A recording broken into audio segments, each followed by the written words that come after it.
Hello everyone, welcome back to my channel.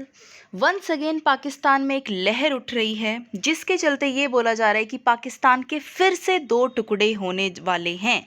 यानी कि पूरे चांसेस है कि बांग्लादेश फिर से 1971 में जो हुआ, यानी कि जो बांग्लादेश है वो पाकिस्तान से अलग हो गया, वही चीज़ दोहराई जा सकती है एनी टाइम सून। ये किसने बोला है?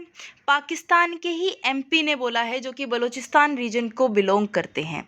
अब ये पूरा मामला क्या है, बलूचिस्तान इतना न्यूज़ में क्यों रहता है और क्यों वहाँ के लोगों को लिबरेशन चाहिए, आज़ादी चाहिए पाकिस्तान से, इस पूरी न्यूज़ को डिस्कस करेंगे। क्या इनके एमपी ने बोला है वो सब कुछ, तो लास्ट तक वीडियो में मेरे साथ बने रहिएगा ये जानने के लिए।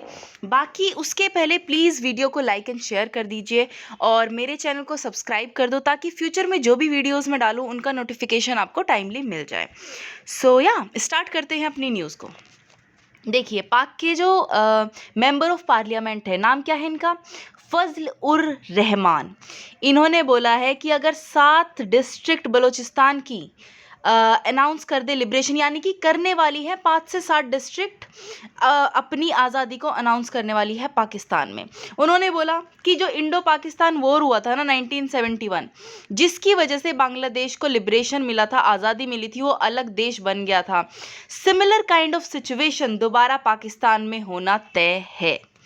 उन्होंने बोला कि अगर ये जो डिस्ट्रिक्ट है बलूचिस्तान रीजन की, इन्होंने अपना लिबरेशन अनाउंस कर दिया, डिक्लेयर कर दिया, तो यूएन भी इस चीज़ को मान लेगा और उनके इंडिपेंडेंस को स्वीकार कर लेगा, जिसके बाद पाकिस्तान फॉल हो जाएगा और दोबारा पाकिस्तान से एक बड़ा रीजन अलग देश के रूप में उभर के आएगा, जो कि पाकिस्तान के लिए अच्छी बात नहीं है ऑब्वियसली।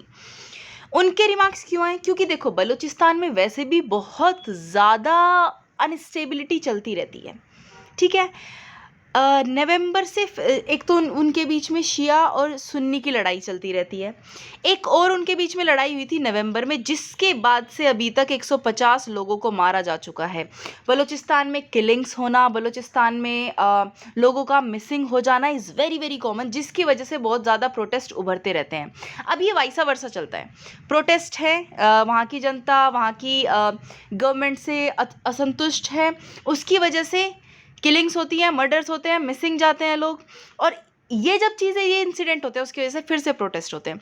तो बेसिकली ये जो लूप है चलता रहता है वहाँ पे, क्योंकि वहाँ के लोग सेटिस्फाइड नहीं हैं with Pakistan, with the government, with anything. उनको अपना रीजन चाहिए, उनको अपना राइट चाहिए, ठीक है। हम बाद में वीडियो के डिस्कस करेंगे कि बलूचिस्तान को क्यों लिबरेशन चाहिए। बाकी उसके पहले न्यूज़ को पूरा डिस्कस कर लेते हैं। क्या बोला है मौलाना ने एग्जैक्टली कि अगर किसी भी कंट्री की गवर्नमेंट कोलैप्स होती है, गवर्नमेंट फॉल होती है या फिर फेल होती है किसी भी रीजन को सेटिस्फाई करने में, उनकी जो डिमांड्स हैं उनको मीट करने में, तो वहाँ पे जियोग्राफिकल चैलेंजेस फेस करने पड़ते हैं गवर्नमेंट को, और वहाँ पे जियोग्राफिकल चेंजेस भी होते हैं, ठीक है। इसके पहले कि कोई भी इरिवर्सिबल डैमेज होए, हमें इस सिचुएशन को संभाल लेना चाहिए। देखिए, उन्होंने बोला कि बाकी जो एरिया है ना पाकिस्तान के, जैसे कि पंजाब और दूसरे एरिया, वो ये जो बलूचिस्तान में हो रहा है, इस सिचुएशन की ग्रेविटी को समझ ही नहीं रहे हैं। ऐसा लगता है कि वो ओब्लिवियस है, यानी कि उनको पता ही नहीं है, वो अनअवेयर है to the situation of the Balochistan. और अगर ऐसा होता है ना, जब हम किसी एरिया को इतना अलग फील करा देते हैं, इतना उस पर ध्यान नहीं देते हैं, उस पर फोकस नहीं जाता है, बाकी एरियाज़ को ज़्यादा तवज्जो दी जाती है, तो ऐसी सिचुएशन में there is a risk of geographical changes मतलब अगेन सेपरेट होएगा, लिबरेट होएगा, अपना अलग देश बनाएगा, अपनी अलग गवर्नमेंट बनाएगा, ठीक है। अब इम्पोर्टेंट क्वेश्चन, बलूचिस्तान को लिबरेशन चाहिए ही क्यों? देखिए, बलूचिस्तान पाकिस्तान का बहुत इम्पोर्टेंट एरिया है और उतना ही नेग्लेक्टेड भी। बड़ी ही कॉम्प्लिकेटेड सी बात है, एक दूसरे को कॉन्ट्राडिक्ट करती हैं कि जितना इम्पोर्टेंट एरिया है उतना ही नेग्लेक्टेड क्यों। देखिए, बलूचिस्तान एक तो सबसे बड़ा एरिया है, काफ़ी बड़ा एरिया है पाकिस्तान का। दूसरा, वहाँ पे जो नेचुरल रिसोर्सेज हैं वो भर भर के हैं, ठीक है। अब देखिए, सबसे पहले बलूचिस्तान बोलता है कि हमें हमारा राइट अमाउंट ऑफ शेयर नहीं मिलता है, यानी कि जो बाकी एरियाज़ पर जो फोकस है गवर्नमेंट का वो हम पर नहीं है, हमारे यहाँ पे डेवलपमेंट नहीं होता है, हमें बस यूज़ किया जाता है और फेंक दिया जाता है, ऐसा बलूचिस्तान के लोगों का बोलना है। इसीलिए वो पाकिस्तान से सेटिस्फाई नहीं है, इसीलिए उनको लिबरेशन चाहिए।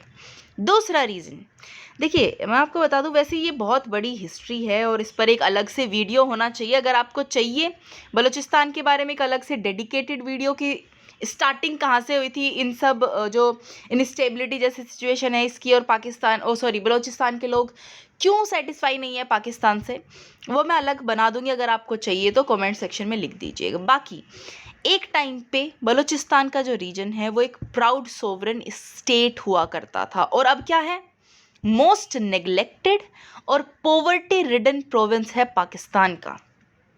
ठीक है, ये आप पढ़ भी सकते हैं दूसरी line, despite being the largest province and rich in minerals, Balochistan accounts for nearly 4% of Pakistan economy. ठीक है, यहाँ की जो पॉपुलेशन है वो भी काफ़ी कम है। इतना मतलब मिनरल्स में भी रिच होने के बावजूद, लार्जेस्ट प्रोविंस होने के बावजूद भी इसको कुछ नहीं मिल रहा है। तीसरा रीज़न बताती हूँ, चाइना का बलूचिस्तान में इंटरफेरेंस। क्योंकि पाकिस्तान के पास इतना फंड नहीं है, उसके पास इतनी कैपेबिलिटी नहीं है कि वो अपने इस रीजन का जो पोटेंशियल है उसको यूटिलाइज कर पाए खुद से, पाकिस्तान ने क्या किया, चाइना को इनवाइट किया कि आप इसके रिसोर्सेज को माइन करो।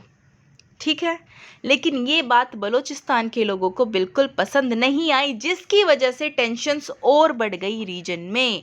और आपने काफ़ी पहले न्यूज़ आई भी थी कि चाइना के लोगों पर जो वहाँ पर काम करते हैं उन पर काफ़ी अटैक्स भी होते हैं वहाँ पर। देखिए, मैं बोलूँगी जो वहाँ पर काम कर रहे हैं ना, मैं बोलूँगी लेबर किसी भी कंट्री का हो, उसको आपके डिप्लोमेटिक कंडीशन, डिप्लोमेटिक रिलेशन से कोई फ़र्क नहीं पड़ता। वो बेचारा अपनी रोज़ी रोटी कमाने आता है, भले इंडिया के कहीं जाए, पाकिस्तान के कहीं जाए, चाइना के कहीं आए, उनको नहीं फ़र्क पड़ता कि क्या है, उनको पैसा कमाने से मतलब है। वो अपने परिवार का पेट भरते हैं बस। तो मैं कंडेम करूँगी किसी भी अटैक को जो कि लेबरर्स पे होता है, जो कि कर्मचारियों पे होता है, जो माइंस में काम करते हैं या फिर कहीं भी।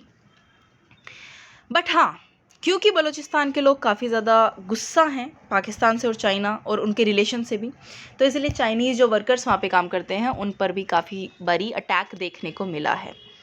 चौथा रीज़न जो CPEC है, यानी कि चाइना पाकिस्तान इकोनॉमिक कॉरिडोर है, जो उसको भी लेकर बलूचिस्तान के लोगों में एक डर है कि इसका जो फ़ायदा है ना वो बाकी प्रोविंस ज़्यादा उठा जाएंगे। हमारा इसमें पार्टिसिपेशन ज़्यादा है, लेकिन फ़ायदा कौन उठाएगा, पाकिस्तान के बाकी प्रोविंस। ठीक है, दूसरा क्या है, उनको लगता है कि जितना ज़्यादा चाइनीज़ इन्वेस्टमेंट हमारे एरिया में आ रहा है, उतने ज़्यादा चाइनीज़ लोग आएंगे, और दूसरा उसकी वजह से डेमोग्राफिक चेंजेस आएंगे रीजन में, जिसकी वजह से अपने खुद के ही प्रोविंस में, अपने खुद के ही घर में वो एक माइनॉरिटी ग्रुप बनकर रह जाएंगे। ये भी एक बहुत बड़ा डर है बलूचिस्तान के लोगों का, और यही वजह है कि वो नहीं चाहते to be a part of Pakistan anymore क्या, वो बहुत पहले से नहीं चाहते, कभी चाहते ही नहीं थे। उनको ज़बरदस्ती ऐड करा गया था पाकिस्तान में, वो भी धोखे से। और यही रीज़न है कि वो लिबरेशन चाहते हैं। अभी एक दिन पहले की भी न्यूज़ है, 7 लोगों को लाइन में खड़ा करके किसी अननोन गनमैन ने शूट कर दिया, मारे गए। सो अगेन ऐसी किलिंग्स, ऐसे लोगों का मिसिंग होना, ये सब चलता रहता है। और जब तक इन लोगों को इनका राइट नहीं मिल जाता, इनका प्रॉपर अमाउंट ऑफ शेयर नहीं मिल जाता, डेवलपमेंट नहीं होता, या फिर इनको लिबरेट नहीं करा जाता, ये सब देखने को मिलता रहेगा वहाँ पे। बाकी आपका इस पूरी न्यूज़ पर क्या टेक है, प्लीज़ कमेंट सेक्शन में लिखिएगा, मैं आपका भी टेक जानना चाहूँगी। ऐसी सिचुएशन को अवॉइड कैसे करा जा सकता है, पाकिस्तान इसको ठीक कैसे कर सकता है। और yeah, this was the news for you guys. I hope you loved it. If you did, please don't forget to like and share the video and subscribe to my YouTube channel, and I'll see you in the next video. Till then, bye bye, take care.